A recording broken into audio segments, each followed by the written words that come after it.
Hi నమస్తే welcome back to my channel Monika Satish. మీరు ఈ ఇయర్ చార్ధామ్ యాత్రకి కానీ యమునోత్రికి కానీ వెళ్దాం అనుకుంటున్నారా? అయితే ఈ వీడియో మీ అందరి కోసమే. ఈ వీడియోలో యమునోత్రి యాత్రకి సంబంధించి అన్ని డీటెయిల్స్ అండ్ మాకు అక్కడ జరిగిన ఎక్స్పీరియన్సెస్ అన్నీ మీతో షేర్ చేసుకుంటాను. సో వీడియో మిస్ కాకుండా లాస్ట్ వరకు చూడండి. అసలు ఇంతకీ ఈ ప్లేస్కి యమునోత్రి అని పేరు ఎలా వచ్చిందో మీకు తెలుసా? నేను ఒక చిన్న కథ చెప్తా వినండి. సూర్యుడి భార్య అయిన సంధ్యాదేవికి ముగ్గురు పిల్లలు. వాళ్ళు శనిదేవుడు, యముడు ఇంకా యమునాదేవి. ఒకరోజు సంధ్యాదేవి సూర్యుని తాపం తట్టుకోలేక తన ఛాయను తన స్థానంలో విడిచి తపస్సు చేయడానికి వెళ్ళిపోయింది. ఆ తర్వాత ఛాయాదేవి సంధ్యాదేవి కుమారుల పట్ల అశ్రద్ధ చూపడం మొదలుపెట్టింది. ఇప్పుడు శనిదేవుడు ఛాయాదేవిని కాలుతో తన్నాడంట. అప్పుడు సూర్యుడు శనిదేవుణ్ణి తన తల్లిని తన్నడానికి గల కారణం అడుగుతాడు. శనిదేవుడు అప్పుడు తనకి తన సోదరుడికి జరిగిన అవమానం గురించి సూర్యుడితో చెప్తాడు. అప్పుడు సూర్యుడు ఛాయాదేవిని నీవు ఎవరు, నిజంగా తల్లివి అయితే పిల్లలతో ఇలా ఉండవు అన్నాడంట. అప్పుడు ఛాయాదేవి నేను సంధ్యాదేవిని కాదు, సంధ్యాదేవి నియమించిన ఛాయని అని సూర్యుడితో చెప్పిందంట. ఆ తర్వాత యముడు ఇంకా శనిదేవుడు అక్కడి నుంచి వెళ్ళిపోతారంట. ఆ సమయంలో యమునాదేవి తన సోదరులు దూరం కావడంతో కన్నీరు కార్చిందంట. యమునాదేవి కన్నీరు నదిగా మారి ఇప్పటికీ ఇక్కడ ప్రవహిస్తుంది. అందుకే యమునోత్రి అని పిలుస్తారు. సో అదండి యమునోత్రి కథ. ఇప్పుడైతే మనం వీడియోలోకి ఎంటర్ అవుదాం. యమునోత్రికి వెళ్ళాలంటే ఫస్ట్ మనం రీచ్ అవ్వాల్సిన ప్లేస్ బార్కోట్. మేము బార్కోట్ రీచ్ అయ్యేసరికి మాకు నైట్ 8:30 అయిపోయింది. ఇంకా మేము అక్కడే నైట్ స్టే చేసి అక్కడి నుంచి మార్నింగ్ జానకి చెట్టికి స్టార్ట్ అయినాం.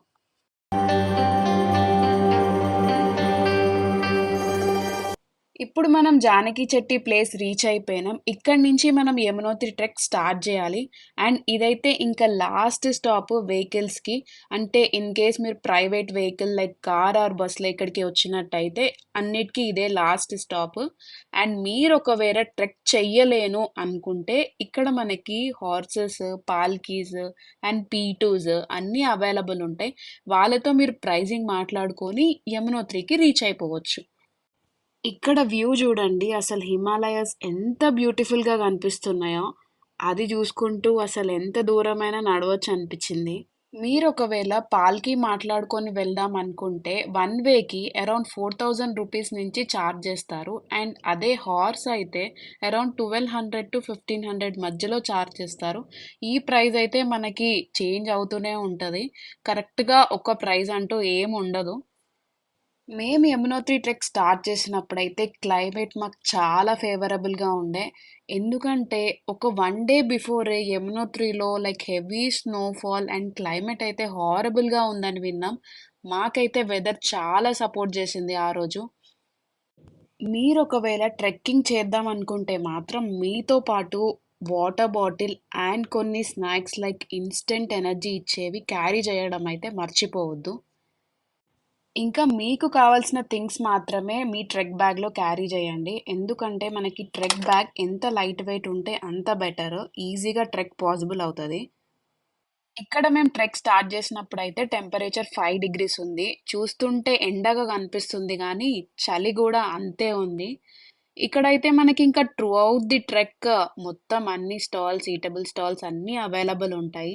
In case water and snacks మనకి ఇంకేమన్నా కావాలనుకుంటే మనం ఇక్కడ కొనుక్కోవచ్చు. ప్రాబ్లమ్ ఏమి ఉండదు. ఒకవేళ మీరు కూడా బై ట్రెక్ వెళ్దాం అనుకుంటే shoe, water proof jacket and gloves అయితే మ్యాండేటరీగా పెట్టుకోండి.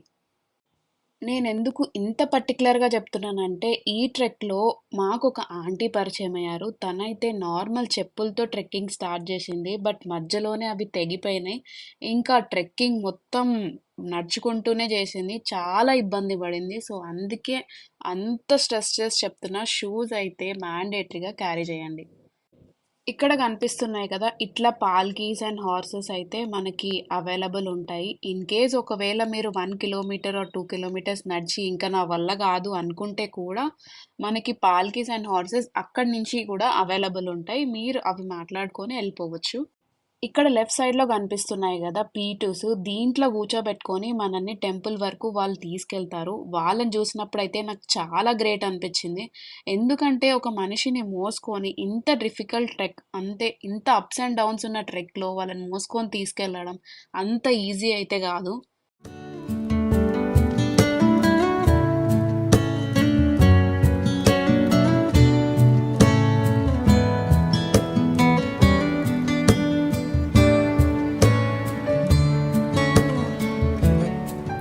If I had to live. మేమైతే ఒక 1 అవర్ ట్రెక్ చేసిన తర్వాత కొంచెం ఆగి మేము ప్రిపేర్ చేసుకున్న బ్రేక్‌ఫాస్ట్ తిన్నాం. ఏంటి బ్రేక్‌ఫాస్ట్ ప్రిపేర్ చేసుకున్నాం అంటుంది అనుకుంటున్నారా? మేము ఈ ట్రిప్‌కి ఒక చిన్న రైస్ కుక్కర్ క్యారీ చేసినాం. ఇంకా దాంట్లోనే క్విక్‌గా అయ్యే బ్రేక్‌ఫాస్ట్ ప్రిపేర్ చేసుకొని, ఇంకా అది క్యారీ చేసి ఇక్కడ తిన్నాం. ఇంకా బ్రేక్‌ఫాస్ట్ తిని మళ్ళీ ట్రెక్ స్టార్ట్ చేసినాం. మధ్యలో మనకు కనిపించే వాటర్ ఫాల్స్, ఇంకా బ్యూటిఫుల్ వ్యూస్ ఇవే అసలు మనకి మోటివేషన్. నేచర్ అంత బ్యూటిఫుల్‌గా ఉంటది. అండ్ చాలా పీస్‌ఫుల్‌గా అనిపిస్తది.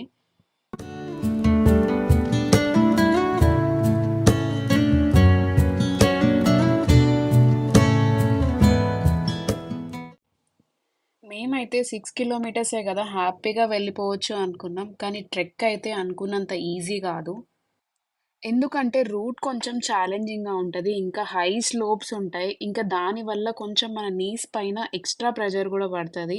ఇంకా అదే నారో పాత్‌లో ఈ హార్సెస్, పాల్కీస్ గూడా వెళ్తూ ఉంటాయి. సో, మనం కొంచెం కేర్‌ఫుల్‌గా వెళ్ళాలి. నీ క్యాప్స్ ఏసుకొని ట్రెక్ చేస్తే ఇంకా బెటర్. ఎందుకంటే కొంచెం ఎక్కువ ప్రెషర్ పడకుండా ఉంటది నీస్ పైన. మీరొకవేళ చార్ధామ్ యాత్ర గానీ, యమునోత్రి యాత్ర గానీ స్టార్టింగ్‌లో అంటే మే, జూన్, జులైలో ప్లాన్ చేస్తే మాత్రం క్రౌడ్ అయితే చాలా ఉంటది. ట్రెక్కింగ్ చేయడానికి గూడా కొంచెం ప్రాబ్లమ్ అవుతది క్రౌడ్ వల్ల. ఇంకా అంతే కాకుండా దర్శనానికి గూడా మీకు చాలా హవర్స్ టైం పడతది. ఇంకా జూలై అండ్ ఆగస్ట్‌లో అయితే మనకి వర్షం పడే ఛాన్సెస్ కూడా ఎక్కువుంటాయి ఇక్కడ. సో, అప్పుడు ట్రెక్కింగ్ చేయాలన్నా, దర్శనానికి ఎక్కువ సేపు అక్కడ ఉండాలన్నా గూడా కొంచెం మనం ఇబ్బంది పడాల్సొస్తది. సో, బెస్ట్ టైమ్ ఏంటంటే September and October best time అని చెప్తాను నేనైతే చార్ధామ్ యాత్రకి ప్లాన్ చేయడానికి.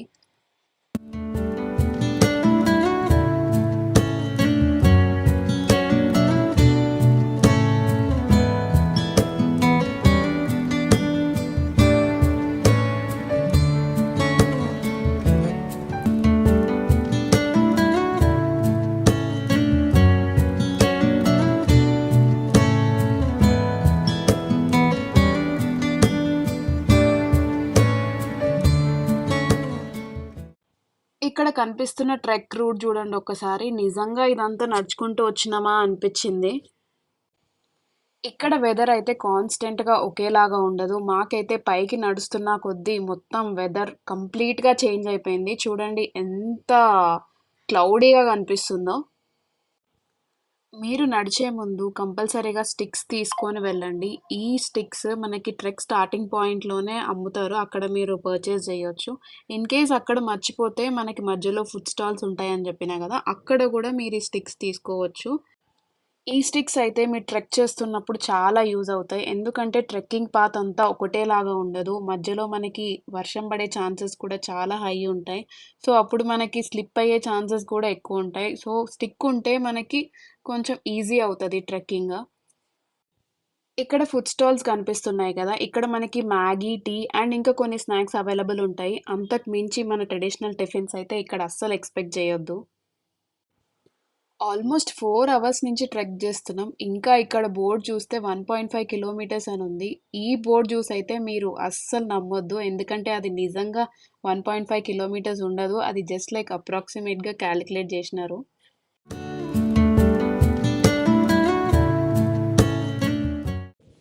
ఆల్మోస్ట్ ఇంకా 5 అవర్స్ ట్రెక్ తర్వాత హిమాలయస్ చాలా దగ్గరగా కనిపించాయి. ఇంకా మాకు టెంపుల్ కూడా కనిపించింది. హమ్మయ్య! ఇంకా రీచ్ అయిపోయినాం అనుకున్నాం.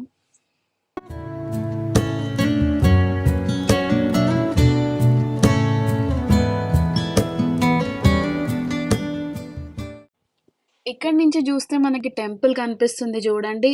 జస్ట్ 200 మీటర్స్ అవే ఉన్నాం అంతే. ఇందాక వరకు అయితే ఇంకా ఎంత దూరం నడవాలి? టెంపుల్ ఇంకా కనిపియట్లేదేంటి? అసలు ఈరోజు మళ్ళీ రిటర్న్ బ్యాక్ ట్రెక్ చేయగలుగుతామా లేదా అనుకున్నాం. ఇంక ఒక్కసారి టెంపుల్ కనిపించినంక నిదానంగా అన్నీ అక్కడ చుట్టూ ఎక్స్‌ప్లోర్ చేసి, మంచిగా హ్యాపీగా అన్నీ తిరిగినాం.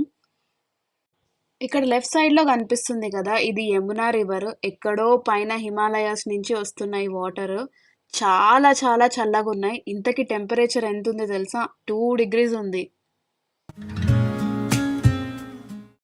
ఆల్మోస్ట్ ఇంకా టెంపుల్ దగ్గరికి రీచ్ అయిపోయినాక లైట్‌గా స్నో పడడం స్టార్ట్ అయింది. మాకైతే ఈ ఎక్స్‌పీరియన్స్ చాలా థ్రిల్లింగ్‌గా అనిపిచ్చింది.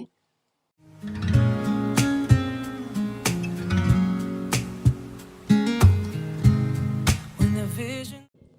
ఆల్మోస్ట్ 11,000 ఫీట్ హైట్‌లో ఉన్నాం. హిమాలయాల మధ్యలో నడుస్తున్నాం. అండ్ ఇంకా మా పైన చిన్నగా స్నో పడుతుంది. ఆ ఫీలింగ్ అయితే ఎంత బావుందో.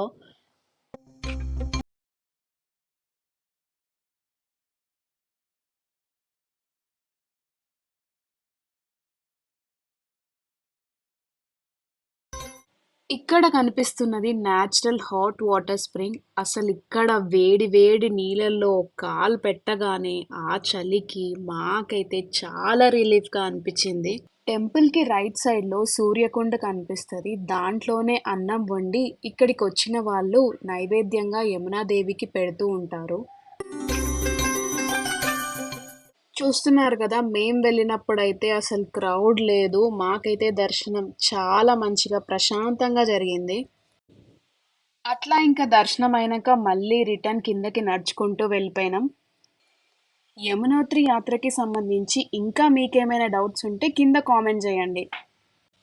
ఇంకా మా చార్ధామ్ ఎక్స్పీరియన్సెస్ మీతో నెక్స్ట్ వీడియోస్‌లో షేర్ చేసుకుంటా. మా ఛానల్‌ని సబ్స్క్రైబ్ చేసుకోవడం మిస్ అవ్వకండి.